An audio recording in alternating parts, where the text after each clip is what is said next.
depuis 2009, puisqu'avant on était chacun dans notre département. Il y avait un groupe agriculture au féminin dans chaque département, sous l'influence de François Kieffer et à l'époque, et puis le conseil régional. On nous a incité à nous organiser en région pour être un peu plus visible.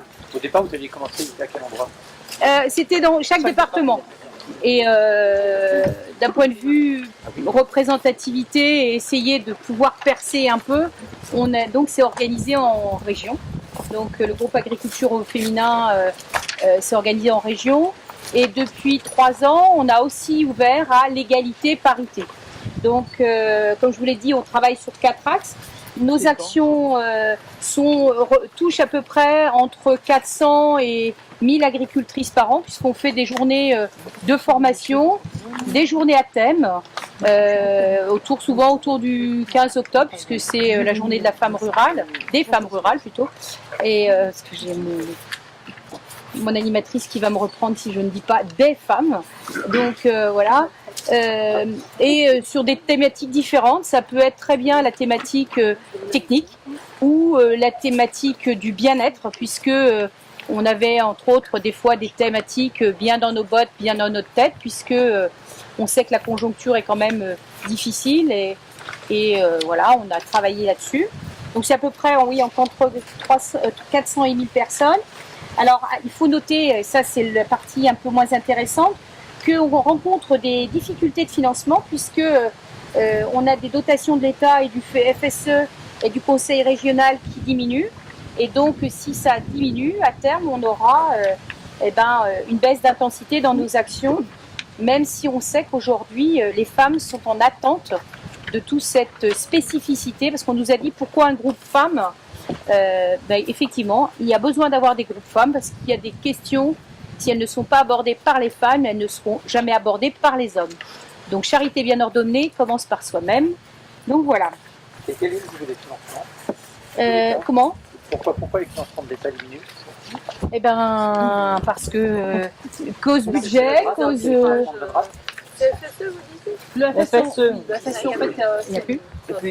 Enfin, non, mais... même de l'État, en fait, on avait de la DRDFE plus d'équivalent de 10 000 euros sur les années précédentes, et l'an dernier, on a eu que... Donc c'est les crédits de Madame Abili. Oui, donc, qui viennent de chez vous. Non, enfin, c'est Madame Abili, c'est la DRDFE, donc c'est Madame Abili qui nous a... Non, voilà, là, par exemple, on baissait. Les crédits FSE, depuis quelques temps, il n'y avait plus, le critère femme n'était plus un critère d'éligibilité. Et depuis le dernier on réintroduit le critère femme comme un critère d'éligibilité. Mais on a fait le choix au niveau des chambres d'agriculture de Bretagne de ne pas postuler en raison de la lourdeur administrative de la gestion de ces dossiers-là. Sur la FSE, parce qu'il faut faire l'avance. Oui, et puis à chaque fois, les règles, elles n'étaient pas tout le temps, dès le départ, inconnues.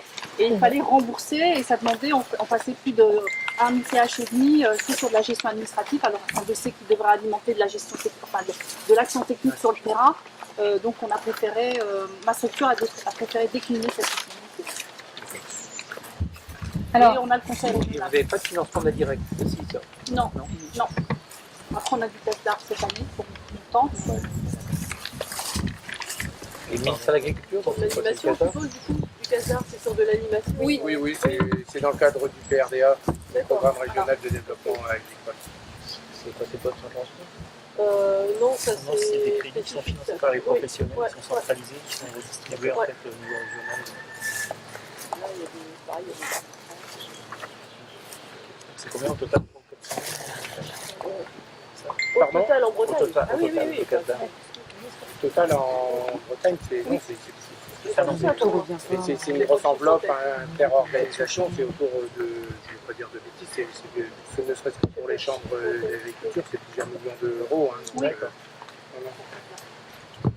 Alors malgré tout, nous constatons des difficultés à la mobilisation des femmes parce qu'elles rencontrent des freins sur l'investissement. Entre autres, nous avions un même rendez-vous avec votre prédécesseur, pas M. Stroza, mais Michel Cadot, qui s'était engagé, entre autres, par rapport à cette lisibilité des femmes dans l'agriculture. C'est que lors de la proposition des CDOA, structures plénières ou autres, ou toute représentation, il veillerait à mettre des femmes dans Alors, dans les commissions, d'envoyer des courriers aux entêtes hommes-femmes. Voilà, il y a eu un souhait. Dans les actes, ça n'a pas été transformé. Donc, on vous réitère la demande et pour que ça bouge aussi, puisque là aussi, quand on va aborder sur d'autres sujets les femmes, quand il s'agit de l'accès au foncier, s'il y a des femmes dans les commissions foncières, c'est quand même mieux. Si pour commission d'installation, financement, s'il y a des femmes, c'est mieux. On ne remplacera pas tous les hommes, mais ce qui serait intéressant, c'est au moins d'avoir, comme dans les élections chambre d'agriculture, l'égalité et la représentativité des femmes au niveau de ces engagements. On a fait un petit sondage au niveau de COP de France. Sur 250 structures qui regroupent, que COP de France regroupe, seulement 8% des femmes sont au conseil d'administration. Donc voilà. Alors effectivement, au niveau des dernières élections chambres, on était content, on avait 30% de femmes. Donc sur les listes, par contre, quand on regarde dans le détail sur les dossiers dans les bureaux ou autres, on aurait dû avoir 2 femmes présidentes. Comment vous expliquez ce plafond de verre? C'est un problème de disponibilité, c'est un problème d'absence de proposition, de capacité à prendre les places correspondantes. Quels sont les obstacles qui s'opposent à ce qui est... C'est un ensemble. Enfin, je pense que mes collègues peuvent intervenir, mais le premier, il est aussi dans le renouvellement. Si on n'a pas pris des formations techniques, et si on n'est pas accompagné, c'est un sujet. C'était un sujet qu'on avait évoqué lors de notre dernière mandature, où on avait demandé à pouvoir avoir expérimenté en Bretagne la faisabilité d'avoir du marrainage pour notre renouvellement. Si moi demain je ne me représente pas, de pouvoir emmener une femme pour voir ce que c'est, pour voir comment ça se fait, comment on peut intervenir, comment on peut prendre ses marques. Et on n'avait pas été retenu sur ce projet. Alors il y a aussi les horaires, enfin je pense que mes collègues prenaient aussi la parole, hein, mais je pense que vous en parlerez tout à l'heure. Il y a aussi le remplacement. Mathilde l'a dit tout à l'heure, nos exploitations grossissent de plus en plus. On a des associations de remplacement et des organismes de remplacement qui ont du mal à recruter, donc ça plus ça, voilà. Donc, je pense que j'ai des collègues qui vont intervenir sur le remplacement et la problématique. Donc, comme on le disait aussi tout à l'heure, on avait demandé, et on souhaiterait que vous interveniez là-dessus, c'est surtout ce qui est visibilité. Aujourd'hui, on aimerait avoir des indicateurs genrés dans les statistiques agricoles. Aujourd'hui, quand on regarde les statistiques agricoles, on n'a rien qui identifie vraiment la place des femmes et donc Louis Bianic s'était engagé là-dessus. Donc c'était le même binôme, hein, c'était Louis Bianic et Michel Cadot. Mais bon, ça fait un moment qu'ils sont partis, on n'a pas beaucoup avancé. Donc ça c'est cet héritage. Mais si c'est une femme... Déjà ça a progressé là. Voilà, tout à fait. Oui, c'est ça, c'est que là, vous allez avoir une étude plus attentive. Pourquoi les statistiques ne sont pas genrées? Il y a quelques statistiques genrées quand même, on a pas quelques données sur la part des femmes dans le secteur, c'est pas automatique. Oui. Et c'est vrai que les enquêtes, c'est au niveau national que ça se fait, parce que toutes les enquêtes émanent du ministère. Donc, le ministère, il a une feuille de route égalité femmes-hommes, avec justement, d'ailleurs, ça c'est article de sortir, d'avoir des indicateurs. Il y a une convention qui a été signée par le ministre. Oui, il y a un engagement dernier, enfin, il n'y a pas trop longtemps, mais... Je me souviens avoir entendu un responsable homme qui disait que l'État pousse à ce qu'il y ait autant de femmes que d'hommes dans les conseils d'administration, mais bon, il trouvait que c'était pas évident non plus. Qui ça qui dit ça? Je ne sais plus. Oui, mais c'est tellement facile. J'ai pas retenu. En fait, c'est pas un réflexe automatique d'avoir des données genrées. Les données genrées permettent de mesurer les écarts et d'avoir de la visibilité sur les choses. Et ça devrait être un réflexe. À la fois, nous, à la Chambre d'agriculture, quand on vous communique, quand vous transmettez des données genrées, et vous devez être exigeant vis-à-vis des documents, et l'État, il devrait être aussi exigeant d'avoir ces données genrées. On les a pas, on ne sait pas. Que ce soit auprès de la MSA ou auprès des structures de l'État. Mais est-ce qu'on n'a pas la source statistique? Est-ce qu'on ne les a pas ou est-ce qu'elles ne sont pas publiées? Alors ça, je ne sais pas. En tout cas, elles n'apparaissent pas. Peut-être qu'on les a pas, j'en sais rien, mais... quand on a des statistiques, enfin des enquêtes dans nos exploitations, c'est pas souvent axé homme-femme, c'est plutôt axé sur l'entreprise, sur les moyens de production, les choses comme ça, quoi. Donc ça, c'est quand même un point important. Alors moi, j'ai un autre point, et après je passerai la parole à mes collègues. C'est aussi, par rapport à, on a discuté avec la région et avec Gaël l'autre jour, c'est aussi, vous disiez quels sont les freins. C'est aussi aujourd'hui d'impulser des plus.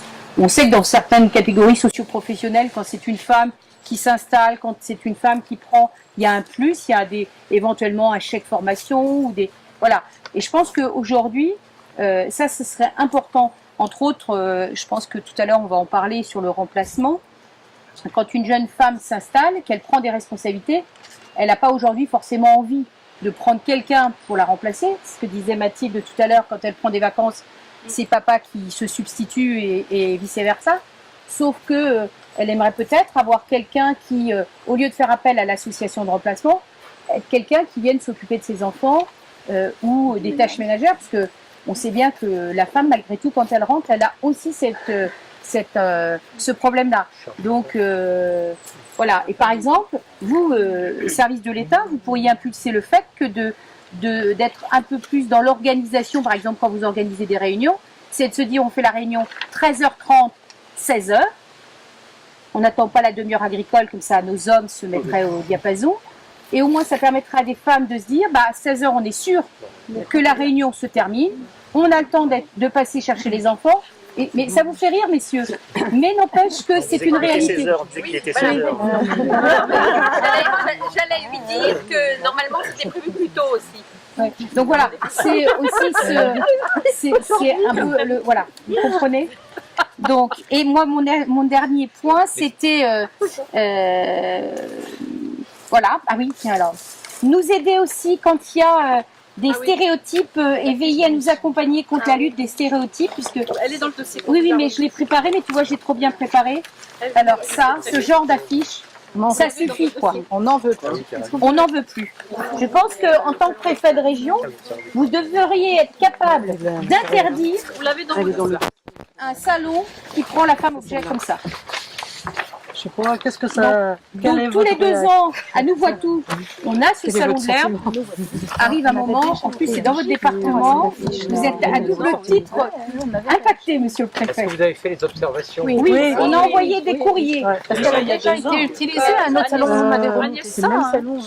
La Commission nationale des agricultrices de la FNSEA a fait un courrier à cet organisme-là et on a reçu un retour en disant que qu'ils avaient pris acte de notre écrit, mais comme l'année avant, ils étaient à notre endroit, donc ils ont choisi notre photo, mais cette année, ils sont revenus chez nous et rebelote. Alors, on commence à se demander... la femme est pas... C'est une vision effectivement qui n'apporte rien. Non, et puis Pour nous, quand même, qui pourrait être suggestive et qui ça suffit, quoi. Et qui rabaisse la femme. mettre un beau mec. Parce que moi, quand j'ai vu cette photo-là... Je vois pas le rapport avec le salon du courage. non plus. Hein. Taillé sur mesure. Oui, enfin, il y en a qui extrapolent beaucoup plus, hein. Qui ont des esprits beaucoup plus... Quand j'ai vu cette photo-là... Quand j'ai vu cette photo-là, j'ai pensé, les femmes sont bonnes qu'à brouter. Quand on voit les animaux dessus, c'est bon, elles roulent. Non, je sais pas, mais enfin, ça fait un peu... Donc ça... C'est vrai que le publicitaire était un peu décalé. Oui, quand même. Ça doit interdire. Et en plus, elle est un peu maigre. Mais oui, vraiment le space, monsieur le préfet, nous avions eu la même action il y a à peu près 10 ans, entre 5 et 10 ans, où finalement, sur les stands du space, nos chères coopératives, nos chers privés, trouvaient normal de faire venir des jeunes hôtesses pour animer les stands. Ça, on s'est battu, il n'y a plus ces jeunes hôtesses. Voilà. C'est comme quand on va présenter les voitures à Paris. S'il n'y a pas une belle fille devant la voiture, la voiture n'est pas bonne. Donc là, ça suffit, quoi. C'est pour ça qu'il y a de plus en plus de constructeurs qui se retirent du salon de l'automobile. Parce qu'ils trouvent plus de MP, c'est ça que vous allez. Non, mais voilà. Donc ça, je pense que c'est aussi une de nos actions. On avait alerté Gaël l'autre jour. Enfin, nous, ça, il était là cette année. Dans 2 ans, ça revient à nouveau à tout. Voilà. Je pense que sinon, on fera une action que le préfet aura à gérer, qui se passera pas forcément très bien. Et qui est l'organisateur? Alors, c'est le Salon de l'Herbe, c'est un organisme privé. c'est un organisme privé. Mais on pourra vous trouver toutes les choses. Ne vous inquiétez pas. Recommandation. Ah, je crois qu'il faut aller au-delà de la recommandation à un moment. Alors après, monsieur le préfet, Oui, oui. là, pour... après, à la limite, l'image dégradante de la femme, c'est peut-être à vous, dans ce cas-là, de faire une action en justice, parce qu'il n'y a que ça qui peut effectivement faire que l'entreprise soit condamnée, ou on peut penser quand même que si la profession se mobilise en leur disant bon, vous arrêtez vos conneries, et si c'est la FRSEA qu'on voit ça, etc., parce que c'est quand même des agriculteurs, quoi. Oui, Et leur faire une bonne pub juste le jour de l'ouverture du salon avec des femmes qui viennent et tout ça, les menacer de ça, je pense que ça remettrait les choses bien à plat, tout de suite. Ça peut être aussi l'occasion de discuter avec eux, de leur faire prendre conscience de la problématique et de voir avec eux s'ils ne peuvent pas développer une campagne qui nous soit également favorable au travers de leurs affiches. C'est pas forcément tout de suite une attaque à avoir, mais Non, mais arrive un moment quand on commence à écrire plusieurs fois, on leur a déjà écrit plusieurs fois, récidive. Voilà. Je vais leur écrire. Bon, d'accord. Relayer On vos monsieur préoccupations. à avoir un retour, s'il vous plaît. En copie. En copie. Isabelle, voilà, c'est Isabelle. Alors, C'est moi. Donc, Laurence Romanac, je suis agricultrice à Plowen, centre ministère. Donc, membre du groupe Égalité Parité également. Et agriculture au féminin, donc on travaille sur l'attractivité des métiers. Vous êtes chef d'exploitation? On est avec mon mari, donc en gagne. Donc, un constat, il y a beaucoup de demandes et peu d'offres en fait au niveau de l'emploi, au niveau agricole, que ce soit masculin ou féminin. Bon, c'est peut-être un cercle vicieux puisqu'on fait que répéter qu'il y a des crises, des faibles revenus. Donc tout ça c'est relayé par les médias. Dernièrement encore, on a vu qu'il y avait une réalité que 6 éleveurs sur 10 avaient moins de 353 € de revenus par mois. Donc c'est un fiscaliste qui l'a signalé récemment. Après, bon, au niveau travail, on dit qu'on a un travail dur, sans vacances, sale, pas d'horaire. Que les femmes en agriculture sont pas forcément toujours bien perçues, puisque quand on demande des stages, si c'est une femme, elle a tendance à plutôt privilégier le masculin que le féminin. Et aussi bien au niveau des salariés de remplacement, bon, comme on parlait tout à l'heure des salariés, c'est vrai que c'est pas toujours facile en tant que femme de s'imposer en tant que salarié en remplacement. Et donc les gens sont toujours plus réticents par rapport à ça, alors que il y a quand même du positif et dans le métier, quoi. Oui, que je vais prendre la suite. Donc Isabelle Salomon, je suis agricultrice en production laitière sur la commune de Locunolé. C'est à côté de Quimperlé, dans le sud Finistère. Donc je suis en GAEC avec mon conjoint et je suis aussi chef d'entreprise. Et je suis responsable de la commission agriculture au féminin sur le Finistère, qui fait partie du réseau des agriculteurs Résagri, qui est le groupe de développement. Et la particularité de notre commission sur le Finistère, elle regroupe des responsables de groupes locaux, des groupes de développement. Nous avons 4 groupes locaux uniquement groupes féminins. Des élus chambres et puis également des personnes du syndicalisme, de différents syndicats.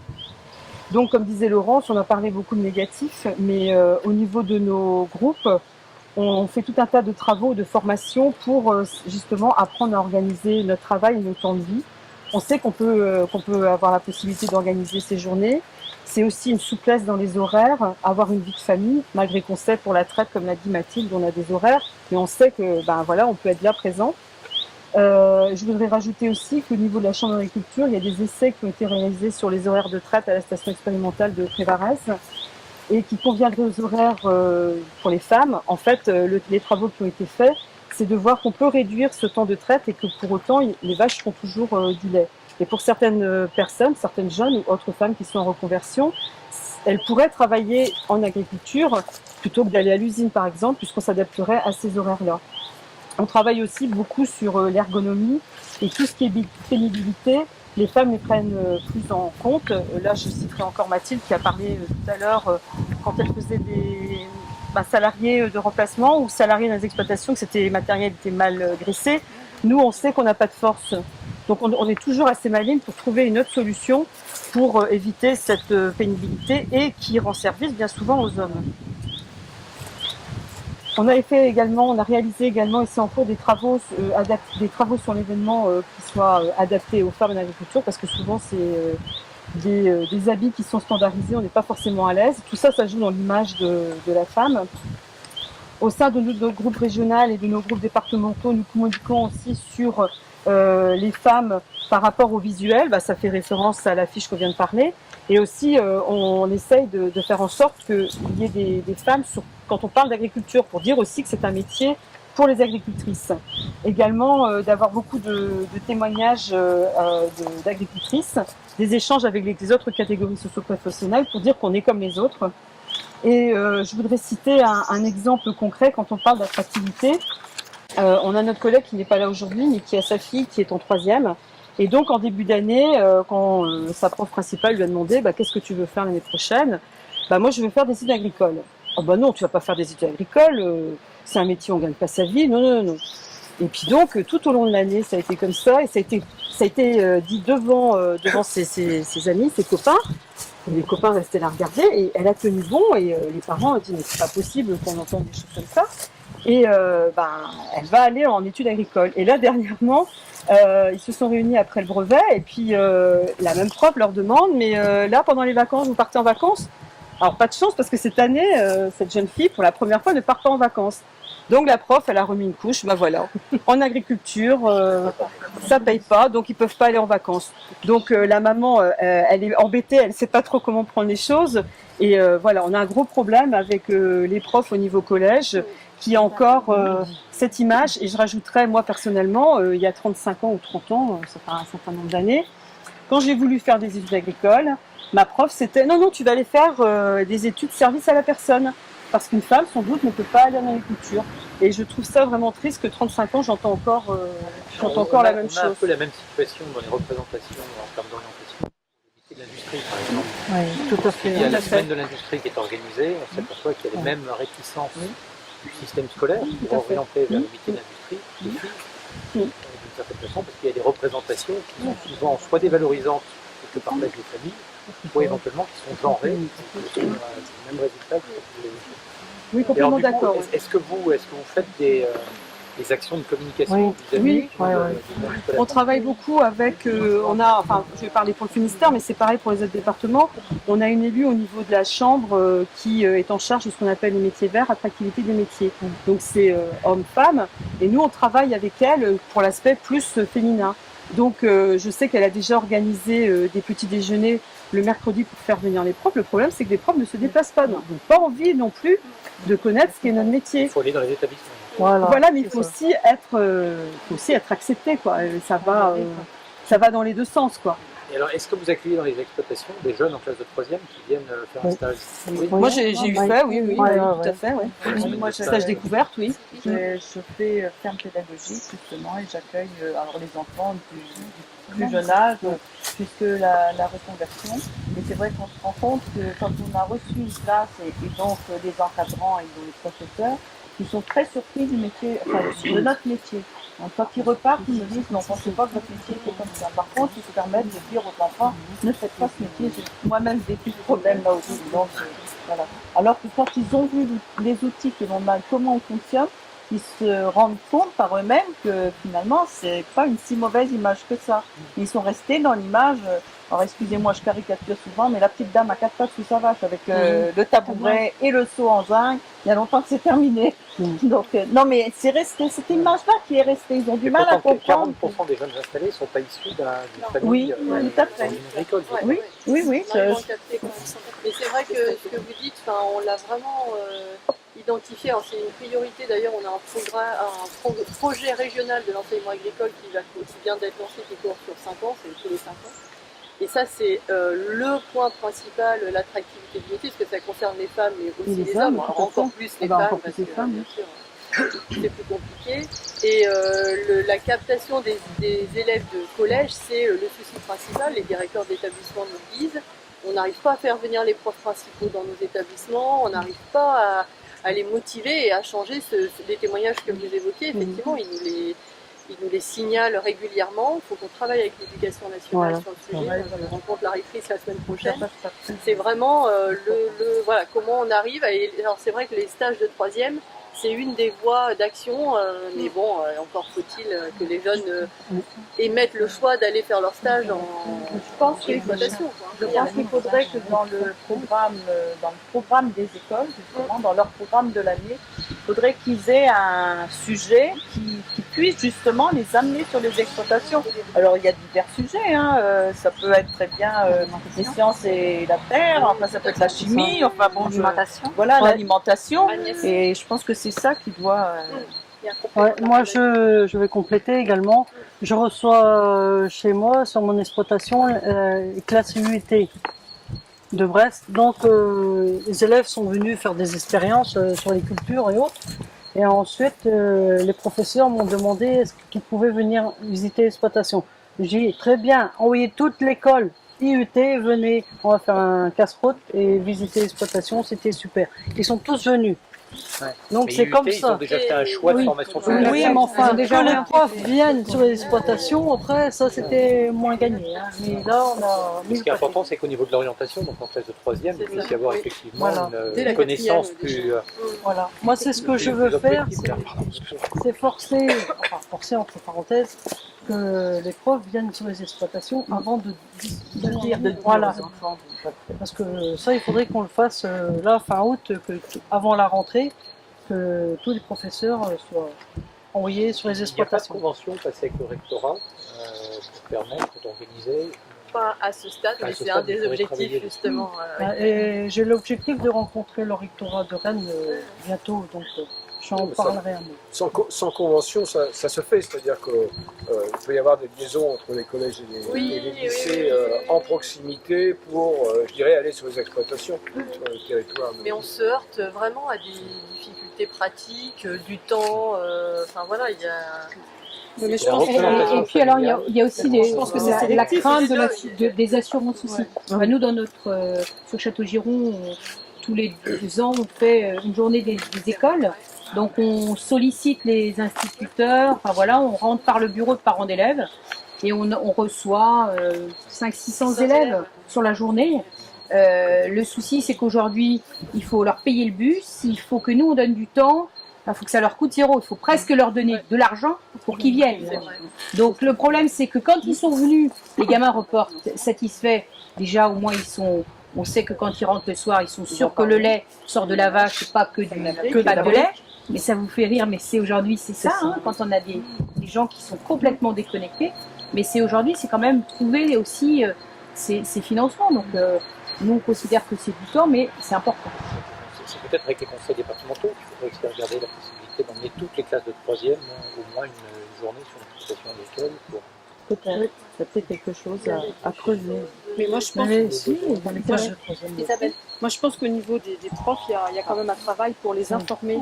Et en fait, je pense qu'ils doivent être très sélectifs sur vers quoi aller pour être informés. Est-ce que c'est pas d'imposer à un moment donné, c'est juste une idée, hein, d'imposer d'avoir justement une réunion d'information pour savoir ce que c'est l'agriculture d'aujourd'hui, parce qu'ils sont toujours autant des images d'Épinal et Martine à la ferme. Ce que vous dites, c'est exactement le même discours pour les semaines de l'industrie. Ouais, voilà. C'est exactement ça. C'est comment faire revenir des jeunes dans les entreprises industrielles.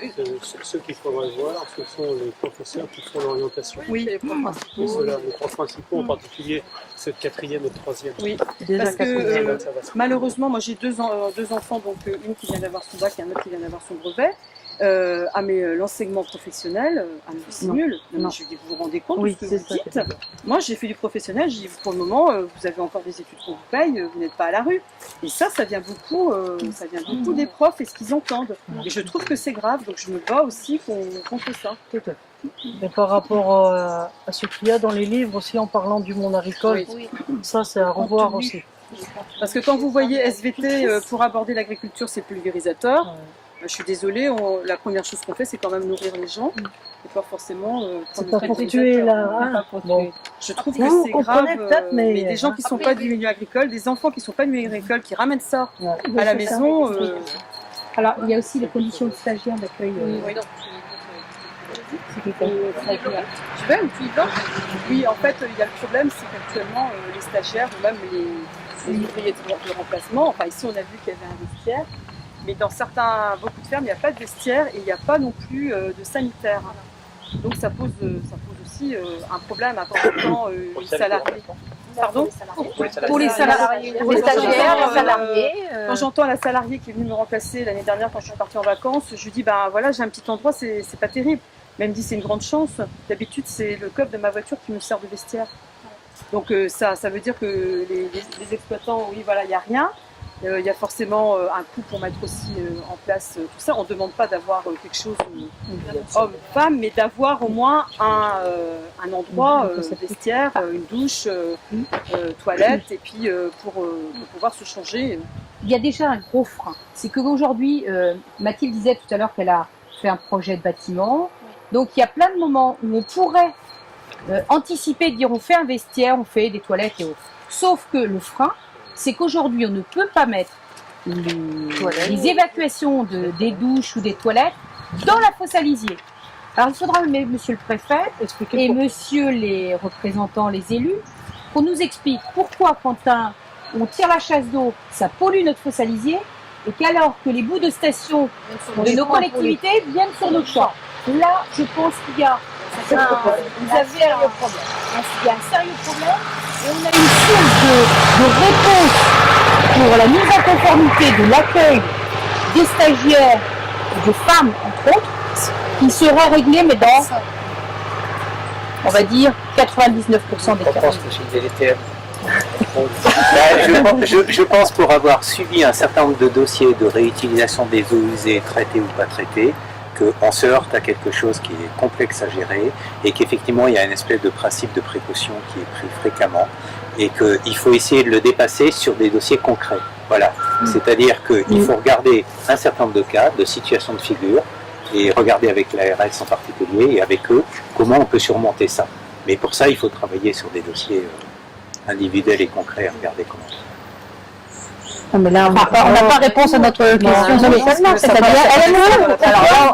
on a le droit d'ouvrir un peu le débat parce que vous dites c'est effectivement compliqué. Enfin, je ne vois pas où est la complexification. Quand d'un côté on a un produit qui est de toute façon des eaux dites entre guillemets des eaux blanches, qui ne sont pas plus chargées que par exemple quand on lave le circuit de la machine à train, ou qu'on nous étend les bouts de station sur nos champs. Enfin,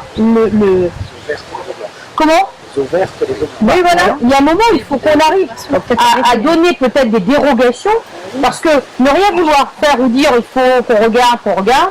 Nous, on l'avait déjà alerté, monsieur Cadeau. Alors, vous savez comment... Nous, on n'a pas lié, parce qu'arrive un moment où les femmes, on en a un peu marre. Donc, on dit, faites, sur les plans, vous mettez stockage, technique, et vous faites vos douches là, et nous, on vous couvrira. Quand il y aura un contrôle, l'heure qui viendra, qui vous posera problème, il se heurtera à nous. Voilà. Donc il y a un moment où il va falloir qu'on avance. C'est pas des menaces, monsieur le préfet. Vous comprenez? Il faut le regarder directement. Mais non, voilà. Mais le problème, c'est que ça fait longtemps. On se rend compte qu'aujourd'hui, je me tourne vers la jeune fille là-bas qui est en stage à la chambre, mais qui est dans une école agricole. Aujourd'hui, dans sa classe, ils sont 95% de femmes, faut pas dire 98%. On est 100% de femmes en production animale. Voilà. Première et deuxième. BTS. Production animale. 100% femmes. Dans mon lycée, oui, on est 100% de femmes en première et deuxième année de BTS. Voilà qui vous rassure. Oui, mais la spécificité, c'est spécificité équipe.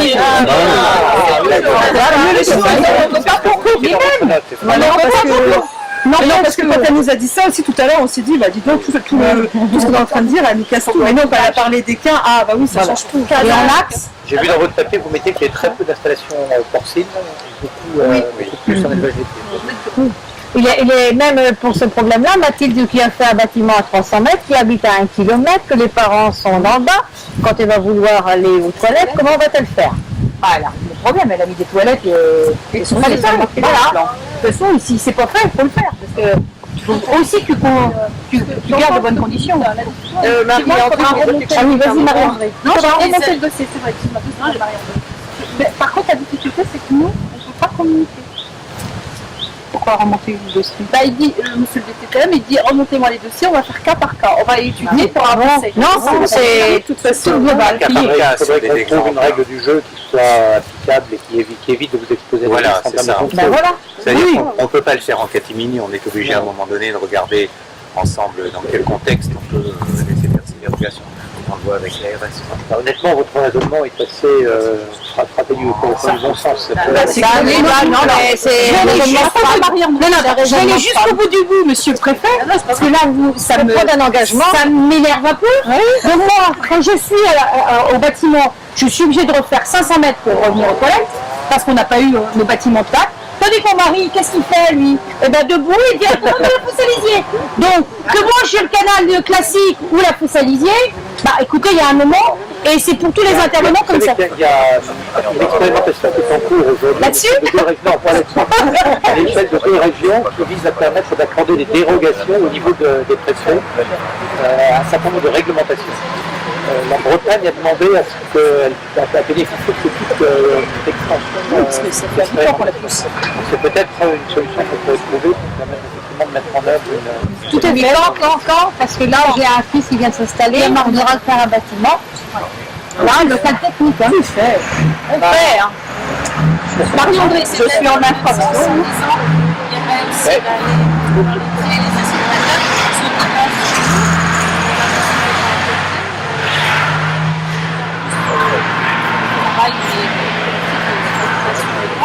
on doit aussi, quand on reçoit quelqu'un, je sais pas, ça demande des choses à voir quand même. C'est pour les stagiaires, tout ça. Mais monsieur le préfet nous a ouvert une porte. On va essayer de s'y engouffrer. On va pousser un peu. Demain, j'ai une réunion avec mes collègues préfets avec Adriel pour parler des contrôles en exploitation. Et notamment de discordance éventuellement de pratique entre les services et les départements. Donc c'est un sujet que je vais mettre en ordre du jour. Merci. On essaie de trouver des solutions. Oui, ça serait bien, oui.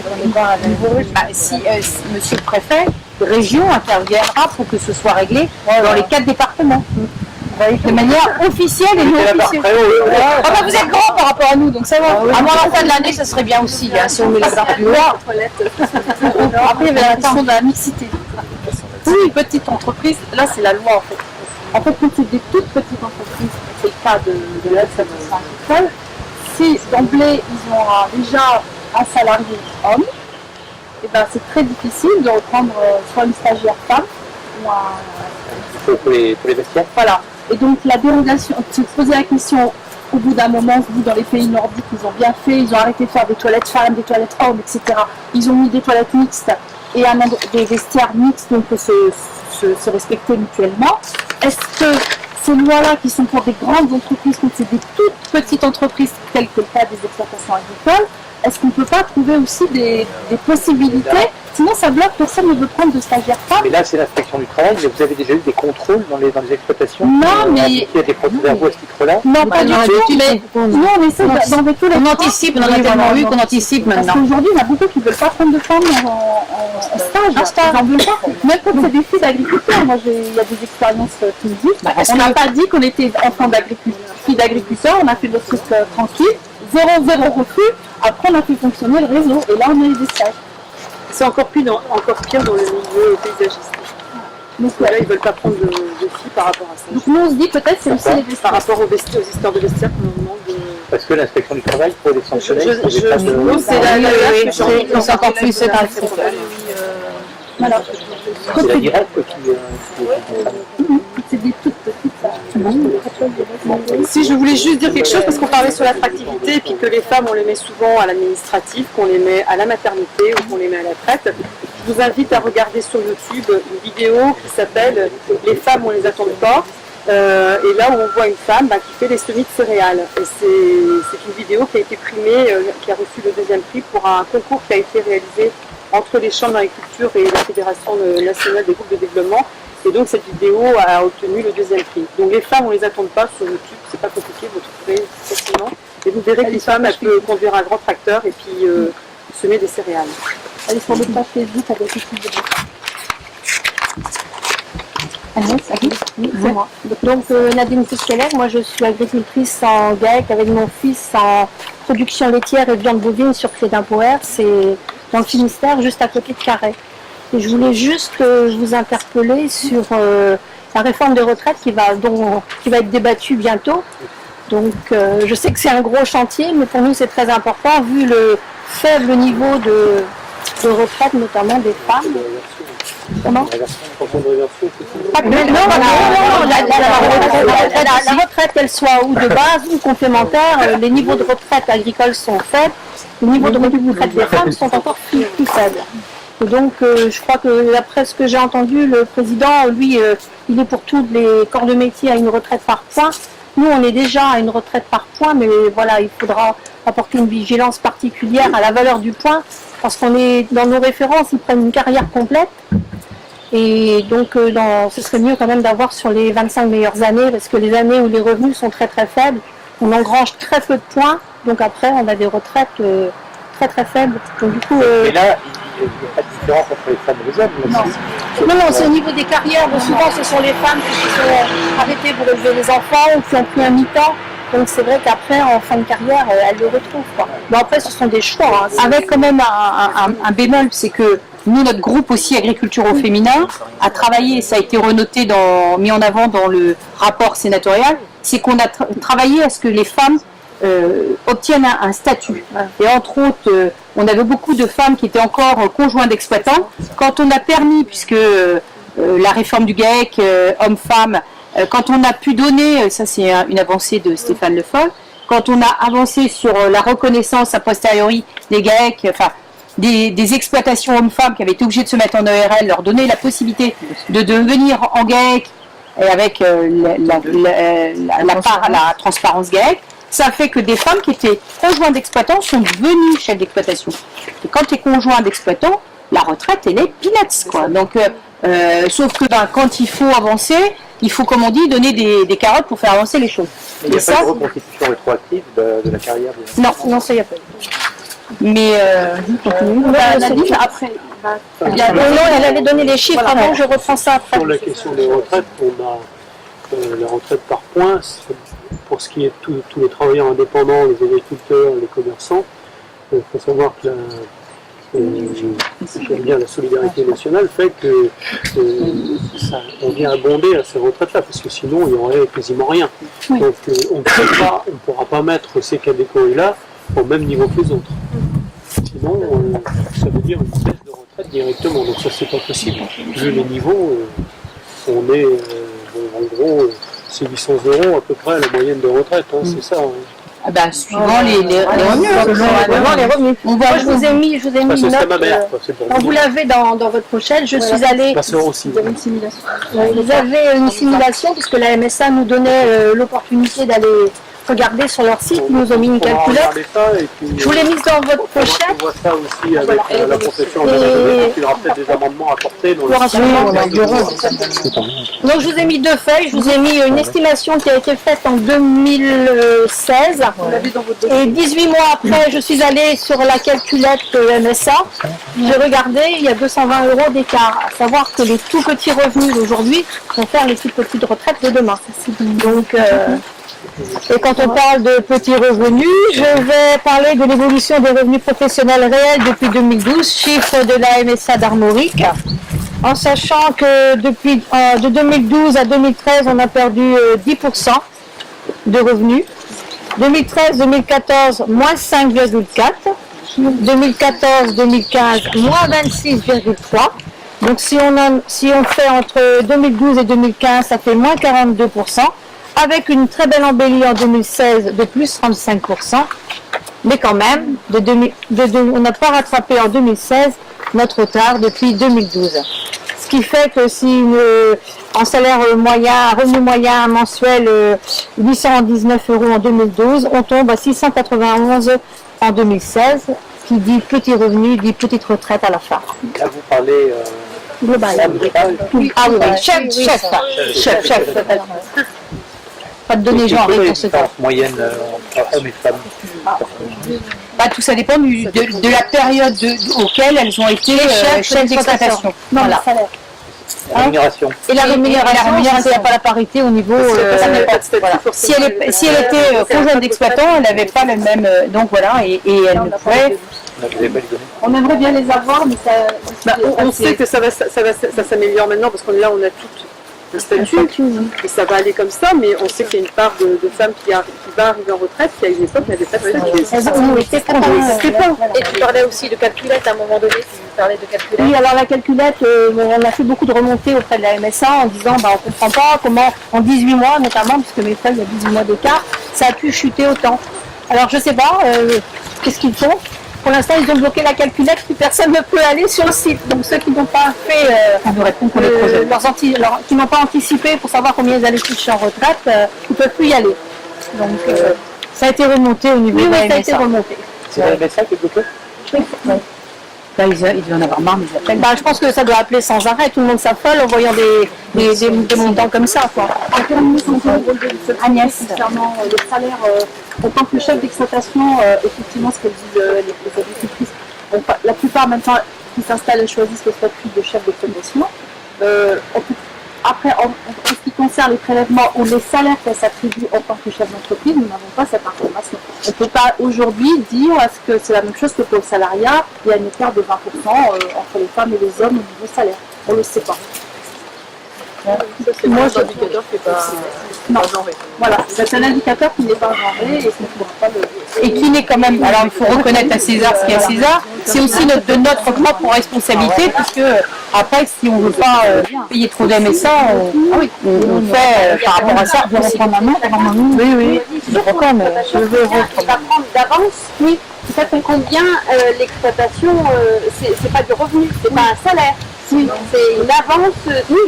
Est-ce que l'avance elle est identique pour les femmes et les hommes? Ça, on n'a pas les données. Agnès Ferret de Mélisec, en production laitière, présidente de la commission des agricultrices FRSEA. Donc je vais vous parler de congé maternité.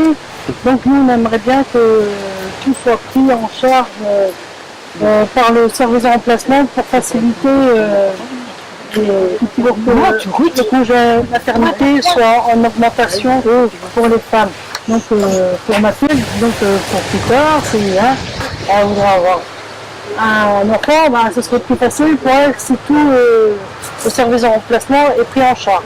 Comme ça, on n'aurait pas besoin de débourser. Est-ce que c'est comment actuellement? C'est une allocation. Voilà. Nous, on aimerait bien que ce soit pris en charge avec le service de remplacement. Et ce serait pour une bonne santé publique. C'est une allocation pour une allocation qui ne vaut pas le coût du remplaçant. Parce que le remplacement, c'est toujours quelque chose à donner. Ça, parce que mon père, il a fait une maternité, on avait effectivement le remplaçant la semaine,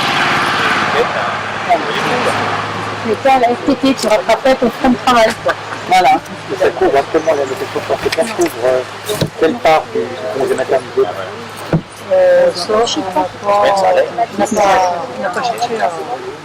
Et on aimerait bien que... Je ne sais plus, mais en gros, en fait, ça correspond à 35 heures. Oui, tout à fait. Donc nous, on s'était arrangé pour qu'il fasse 35 heures pour aller. Ah oui, d'accord. Puisque nous, comme on a en plus des services de week-end, donc le week-end c'est doublé, voilà, exponentiel. Le week-end nous coûte presque aussi cher que la semaine. Et le week-end, tu n'as pas le même que la semaine, donc il faut encore réexpliquer parce que lui qui vient de te remplacer. Comment? C'est la MSA. On nous a rencontrés là. Oui. C'est à toi, Sophie Laurent, c'est avant. Donc Laurent Fannick, responsable de la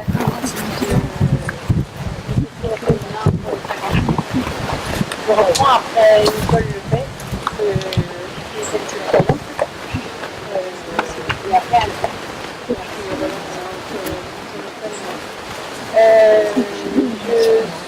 conjoint est collaborateur depuis un an, bientôt 2 ans, sur une exploitation en GAEC, en lait, avec mon mari et mon beau-frère. J'aurais dû être chef d'exploitation depuis le 1er janvier 2017 et l'exploitation que j'avais oublié de reprendre est partie avec quelqu'un d'autre, donc je suis toujours content de cette situation. Donc le sujet dont on voulait vous parler toutes les deux, c'est un sujet qui a fait beaucoup de bruit, la violence faite aux femmes, qui n'est pas une spécificité agricole, mais qui dans les zones rurales a tendance à être plus importante qu'en zone urbaine. Et on avait, quand on a rencontré Madame Abdi, on a eu une idée qui pourrait être bénéfique pour les femmes battues et pour les agricultrices. Alors c'est quelque chose qui est à monter, c'est quelque chose qui est à créer. On aimerait bien avoir votre soutien là-dessus. On a eu comme idée de proposer des hébergements, des agriculteurs qui ont des hébergements disponibles, soit des gîtes ou des chambres d'hôtes disponibles, les mettre en réseau et accueillir justement des personnes qui seront à placer en urgence, une famille, des mères avec leurs enfants. Donc ça a émergé là tout récemment de nos esprits. On sait qu'il y a des hébergements d'urgence dans des hôtels. Oui, ouais, moi c'est quelque chose, c'est une cause qui me tient beaucoup à cœur parce que j'ai traité cette situation, pas moi, mais beaucoup de personnes de ma famille. Et c'est vrai que ces femmes battues, quand elles voient où elles sont accueillies, elles reviennent à la maison.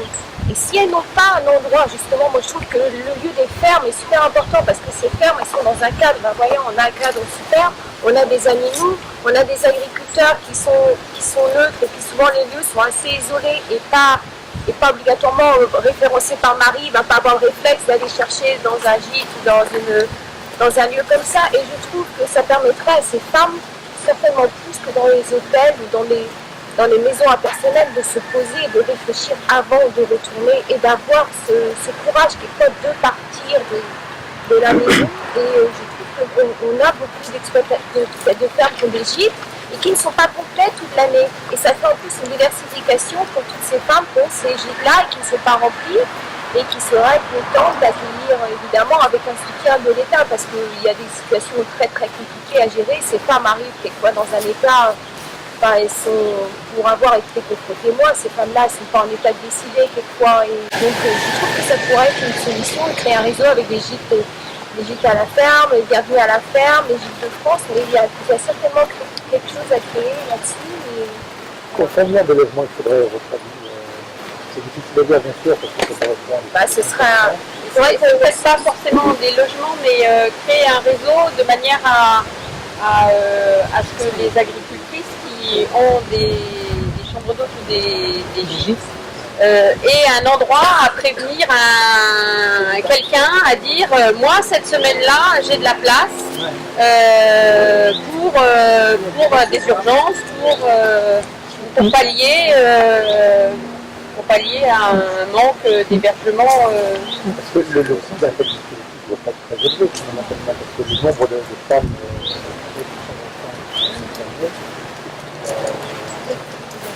Il y a aussi beaucoup de femmes qui ne veulent pas partir. Si on savait que l'offre est beaucoup plus importante, peut-être que ces femmes-là aussi, peut-être oseraient plus à un moment donné, quand elles ont vraiment envie de se poser et de partir, elles oseraient plus de faire, parce qu'actuellement beaucoup ne le font pas.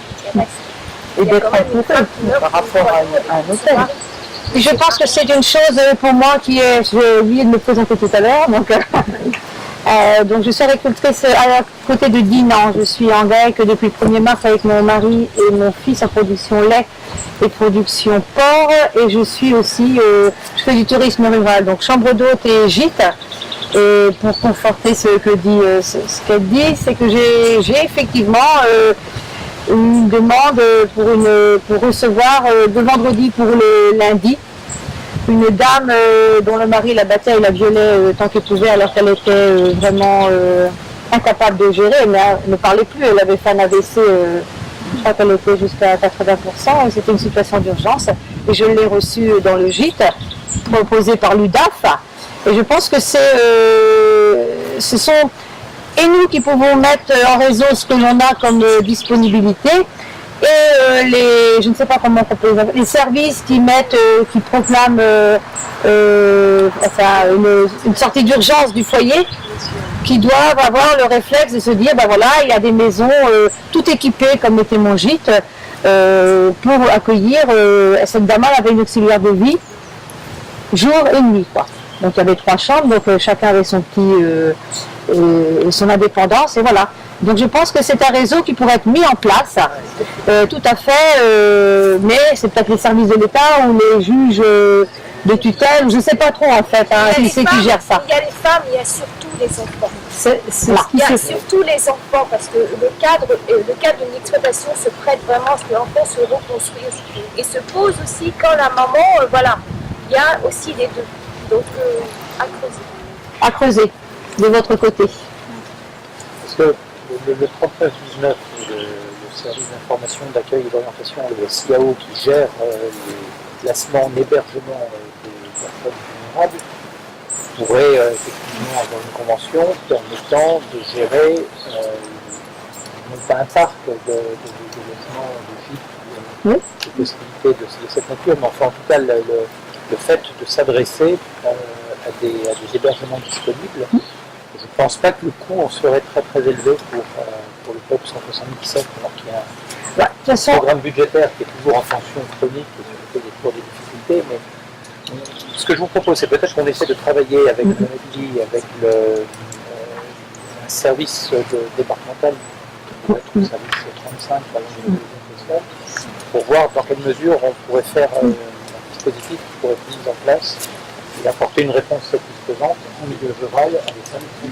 Je pense qu'un des éléments qui est majeur, c'est que contrairement aux autres catégories femmes battues, parce qu'on a travaillé avec le droit des femmes, là, c'est que les femmes, elles sortent pour aller au travail ou autre, elles arrivent à passer devant le local droit des femmes. Sauf que nous, comme elles sont sur leurs exploitations, elles sont déjà isolées, et le fait de partir, même ne serait-ce que pour aller au bout, ça peut susciter déjà des réactions par rapport au mari. Et donc vous demandiez tout à l'heure, ça concerne combien de personnes? On n'en sait rien.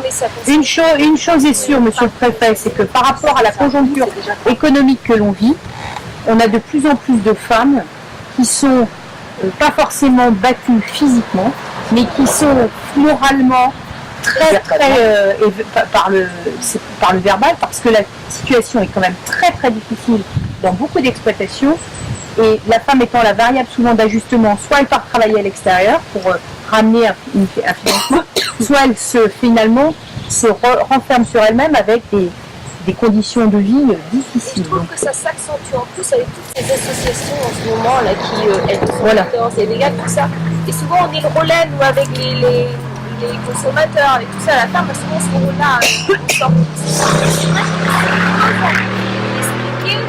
On fait l'élevage, encore actuellement, d'expliquer qu'on a des vaches, expliquer, et ça devient de plus en plus pesant, moi je trouve, et c'est. Ouais, ça fait une charge en plus. Oui. Moi qui suis en zone littorale, en zone touristique, j'ai des pistes cyclables autour de chez moi. Je suis agricultrice installée depuis 10 ans en lait, sur Saint-Philibert, à côté de la clinique sur mer Carnac. Et c'est vrai que les touristes qui arrivent sur nous, on dit, je suis désolée, vous ne pouvez pas venir, il y a une exploitation agricole, qu'est-ce que vous avez à cacher? Encore des pollueurs.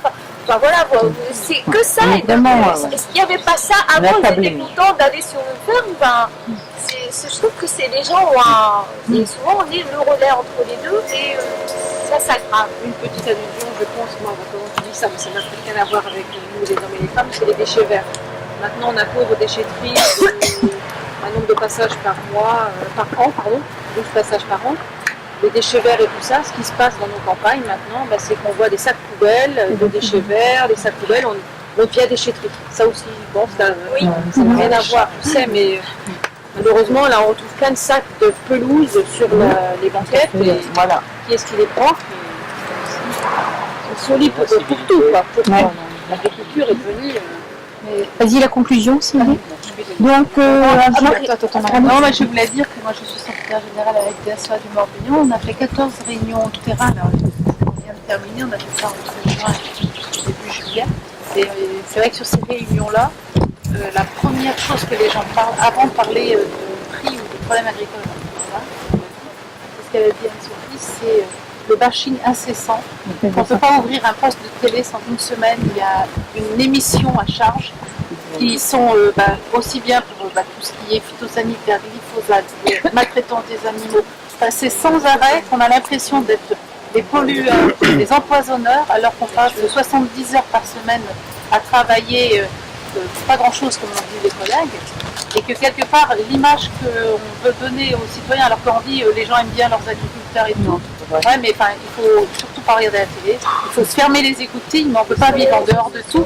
Et ça, c'est une pression, mais qui est malsaine, parce que c'est une forme de harcèlement, et ça va contre du harcèlement. Contre tout ce qu'on disait au début, ce que tu disais du métier, tout ça, parce que c'est une pression qui est vraiment, vraiment très dure. Et maintenant, quand on est agriculteur, on se présente, presque tout le temps on nous pose la question, moi je fais du lait, vous êtes en bio, vous êtes en bio. Et ben non, à chaque fois, il faut que tu justifies pourquoi tu n'es pas en bio. Voilà, oui, tu voudrais bien, mais voilà. Et ça, c'est dur aussi, parce qu'on oppose les agricultures alors qu'on a notre place et notre raison d'être sur le territoire. Donc je pense que ça, cette pression morale, elle est quand même très mal vécue. C'est vrai qu'elle est incontestable, mais en même temps, ça correspond à une évolution sociale qui, de toute façon, est une évolution lourde. Le but du consommateur aboutit d'une certaine façon aussi à peser sur les choix des industriels, sur les choix des transformateurs, sur le choix donc, des producteurs, sur les filières. Et c'est vrai que c'est une évolution qu'il faut s'efforcer d'accompagner, même si elle représente aussi une façon morale surtout quand on n'a pas l'impression de faire mal. Enfin, moi, mes vaches sont à l'herbe toute l'année, mes animaux sont dehors tout le temps. Enfin, j'ai un système à 80% d'herbe. Enfin, voilà, on n'a pas l'impression de faire mal notre travail. Et nos animaux, quand on en perd un, enfin, c'est toujours une catastrophe. C'est ça le souci. Parce que là, on parle quand même de gens qui sont pour l'abolitionnisme de l'élevage.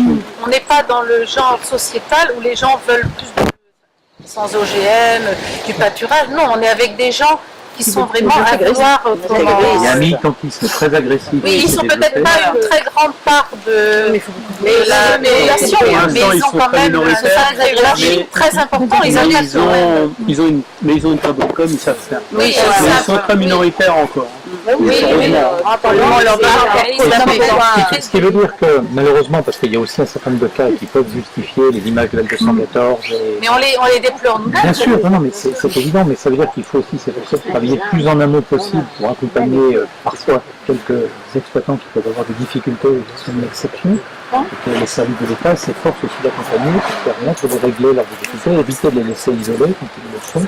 De toute façon, quand les animaux sont maltraités, en général, c'est que les agriculteurs ne sont pas bien. C'est souvent arrivé là-dessus. Donc c'est vrai que là, on devrait avoir ça comme alerte en se disant mais que il y a souvent des cas d'isolement, vous savez mieux que moi, d'exploitants qui ne sont pas accompagnés et où on ne peut pas prévenir en amont le plus possible les difficultés et donc parfois les cas de maltraitance. Et c'est une des difficultés que l'on rencontre. J'ai demandé au sous-préfet en Ille-et-Vilaine d'être très attentif à cette question pour pouvoir permettre d'accompagner des exploitants qui rencontreraient des difficultés et qui se traduiraient notamment par des problèmes de mauvais traitement sur l'élevage. Parfois, il y a quand même un certain nombre de situations qui doivent mériter une action avec la MSA, avec les syndicats, avec les chambres, pour pouvoir permettre d'accompagner des exploitants, et le cas échéant, aller même parfois jusqu'à retirer les animaux, mais ça reste une exception qui ne doit en aucun cas entacher naturellement l'image de la profession et le travail que font l'immense majorité des exploitants qui ont le souci du bien-être humain. Et ça, on le voit dans je fais partie de la cellule de veille sociale au niveau de la MSA Rondé, qui est pour le compte du Côte d'Armor, et c'est quand même dans les lycées, c'est ce que l'on voit aussi. On veille à mettre en place ce qu'il faut pour l'éleveur et pour son élevage. Effectivement, c'est une réalité. Est-ce que la MSA justement fait une visite systématique des exploitations de tous ces ressortissants? Non. Les GA, les jeunes agriculteurs sont reçus, s'ils veulent bien venir, à la MSA. S'ils veulent bien venir, s'ils ont le temps, non, j'ai pas le temps, la MSA je m'en fous, on paye trop, c'est des cotisations. En fait, c'est ça. La MSA, premier regard, c'est des cotisations. Pour le contrôle en cas d'arrêt d'accident, voilà, c'est... Il a changé beaucoup de choses et dont ça. Les travailleurs sociaux de la MSA, par exemple, qui vont sur les exploitations. Non, de toute façon, il faut quand même savoir que tout travailleur social, assistante sociale ne va dans une famille que si la famille la demande. Attention. Ce qui veut dire que quand un exploitant est isolé, personne ne voilà. Il faut bien faire attention à ce qu'est le rôle de l'assistante sociale. Il ne veut pas en plus recevoir quelqu'un. Et des fois, même dans le cas de la cellule de veille sociale, quand on entend, enfin quand il remonte un cas d'un exploitant qui n'est pas au courant que son cas a été remonté, ça a été remonté par une belle-sœur, un voisin, à des DPM, à des DPP. Voilà, on cherche la personne qui peut intervenir auprès de cet exploitant. Et des fois, il n'y a personne. Il n'y a personne parce qu'il est isolé, voilà, il a plus de parents. C'est un drame. C'est un drame. Mais c'est une réalité. On peut avoir des situations qui sont très surprenantes. Enfin, je ne sais pas s'il y en a qui s'en rappellent.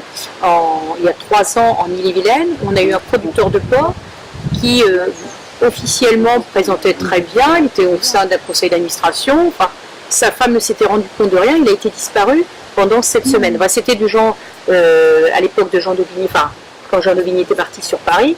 Et il a été retrouvé, donc, c'était avec M. Strozza.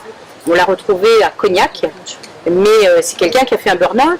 Personne, sa femme travaillait à l'extérieur, personne, même pas le groupement, ne s'était rendu compte des conditions de son élevage, quoi. Donc c'est quand même hyper difficile à gérer, parce que là on parle des assistantes sociales, mais quand on arrive dans des situations comme ça, qu'il n'y a pas de délégation pour commander l'aliment, qu'il n'y a pas de délégation pour vendre les animaux, on fait comment? Heureusement qu'il n'y en a pas beaucoup pour l'instant, et que c'est le préfet qui prend ça sous son bonnet, parce que c'était ça à l'époque. Enfin, au bout de 7 semaines, la personne est revenue, a réintégré son élevage, a arrivé à vendre son élevage, mais on aurait pu avoir des drames beaucoup plus importants. Et personne dans son entourage n'avait vu quoi que ce soit. C'est pour ça, dès qu'il y a des signaux faibles, il faut s'efforcer effectivement de transmettre l'information, notamment au service de l'État, pour pouvoir permettre, le cas échéant, l'accompagnement nécessaire. On a des signalements quand on fait des contrôles. On a des signalements qui nous arrivent en signaux faibles, comme on l'a dit. On a aussi les élus locaux. Les maires. Quelque part, les maires, on en parle, sont dans ces situations-là. La question, c'est qu'ils veuillent bien parler et qu'ils se libèrent un peu. Et donc, il faut trouver l'endroit où, effectivement, peut s'exprimer, où la personne, toutes les entrées sont bonnes. Et on les fait dans ces entrées. Et moi, ça m'est arrivé plus d'une fois d'appeler la MSA, mais un peu comme vous, pour signaler les situations d'exploitants. Effectivement, ils reviennent parfois en disant « je ne suis pas arrivé à prendre le contact avec eux » et on réessaye une autre piste. Mais on a dès l'instant, je pense, dans l'ensemble, on a les cellules entre-agri chez nous, le dispositif qui est en train de marcher. Dès l'instant où il y a une entrée qui est là, il y a quelque chose qui bouge et il y a une volonté d'aller sur place quelque part. On a des situations, y compris de suicide, et de situations qu'on rencontre au moment où, je veux dire, c'est arrivé et personne n'a vu. Et quand on en parle ensemble du milieu agricole, quand il y a les réunions cantonales qui se passent, pourtant des exploitants se retrouvent par moment, c'est des exploitants qui sont en dehors du circuit. Et ça arrive.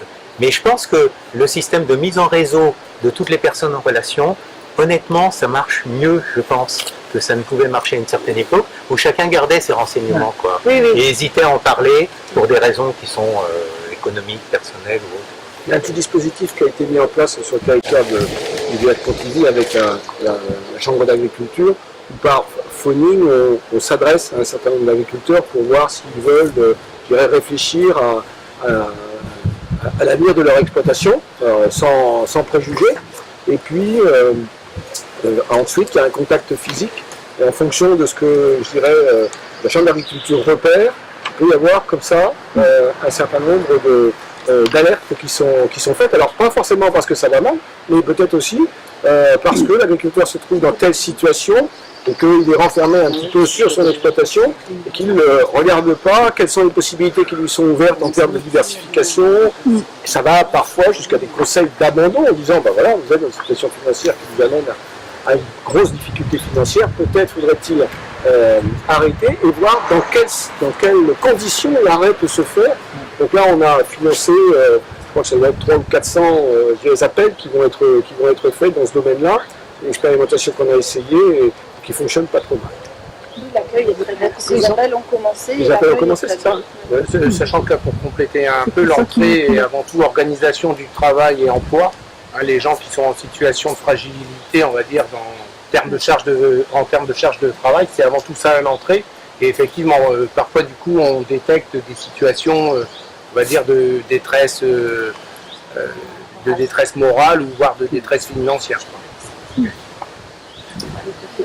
Alors, et ben voilà, moi je vais conclure, donc je me présente, Sylvie Tranchefant, je suis agricultrice dans le pays de Dinan, GAEC avec mon mari, mon fils vient de s'installer un tiers en production laitière et porcine, et donc une ferme pédagogique depuis le début de l'année. Donc je vais vous faire un petit peu la conclusion de tout ce qu'on a vu et que nous souhaiterions que vous veniez à notre aide. Donc déjà la visibilité des femmes dans les instances décisionnelles.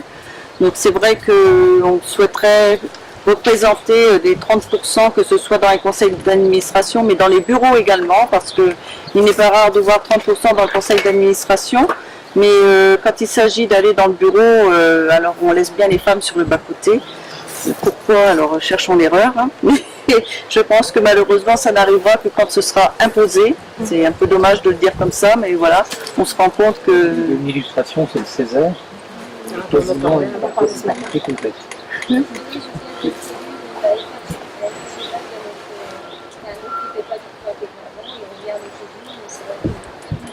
Apparemment ça a féminisé, mais les réflexions qu'on a eues, quand on a voulu se présenter à des qui étaient là depuis longtemps, bah, c'est pas peine de te présenter, tu es là parce que tu es une femme. C'est un peu dommage d'avoir ce genre de réflexion. Voilà. On l'a eu quand même. C'était dit au passage. On veut travailler également donc sur l'attractivité des métiers, comme on vient de parler. Hein, il faudrait commencer peut-être par former les enseignants pour qu'ils sachent dire aux élèves en 4e, 3e qui peuvent venir dans la filière agricole, et je pense que c'est pas parce qu'ils viennent dans la filière agricole qu'ils sont moins bons que les autres, puisque aujourd'hui pour être agriculteur, agricultrice, il faut être multifonction, puisqu'il faut savoir déjà dans un premier temps gérer. Il faut être chef d'entreprise. Voilà, il faut être chef d'entreprise. Et bon, j'ai par habitude de dire, oui, autrefois, c'était celui qui n'apprenait rien qui reprenait l'exploitation. Aujourd'hui, c'est bien terminé. Parce que si on ne sait pas gérer, malheureusement, on est coulé. Non, mais ça fait un peu sourire. Sauf que, on revient à ce qu'on disait tout à l'heure pour l'enseignement, quand vous faites les réunions de 4e ou de fin de 5e, souvent on a une intervention disant, si vos enfants ne peuvent pas bien suivre, on pourra les orienter en 4e d'accueil ou 3e d'accueil en agriculture. Ça existe encore. Et à Rennes, c'est dévaloriser voilà, l'enseignement agricole. Donc l'autre point, donc c'est sur le congé de maternité et congé pathologique. Hein, donc vous avez bien compris qu'on demanderait à ce que le coût soit pris en charge, mais la totalité, plutôt que d'avoir une allocation. Ensuite vient le sujet des retraites. Hein. Effectivement, on attend la revalorisation du point. Mais il faut savoir qu'aujourd'hui, les revenus faibles, ce sont des petites retraites demain. Donc je pense qu'il va falloir y travailler très activement. Et il y a également aussi la violence faite aux femmes, l'accueil qui peut être fait justement, trouver le lien qui peut être fait avec les agriculteurs qui possèdent des gîtes ou des chambres d'hôtes.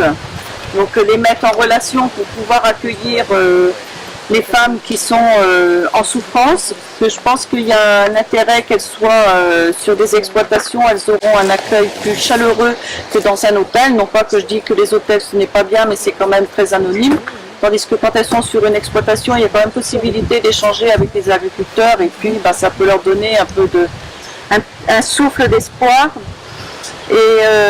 Et aussi l'autre souci que l'on a déjà parlé, faire bien insister sur le fait que quand on veut faire des toilettes et sanitaires dans nos nouveaux bâtiments, et bien que le fait d'être obligé de faire un deuxième système d'évacuation, à savoir une fosse morte, bien que c'est un petit peu à l'envers de ce qu'on voudrait, puisqu'on nous demande bien d'étendre les bouts d'épuration de stations sur nos terres. Donc où est le problème? Là aussi, je pense que si ça va dans un sens, ça peut aller dans l'autre.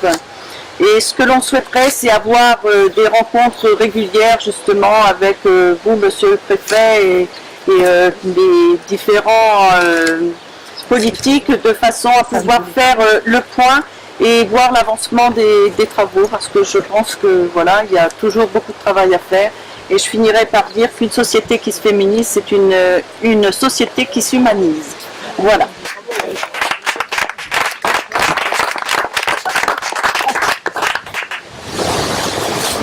Bien, écoutez, quelques mots très simplement pour vous remercier de cette invitation, pour remercier d'abord Mme Mathilde, son père, de nous avoir accueillis aujourd'hui pour cette visite, cette séquence d'échange avec M. le député, avec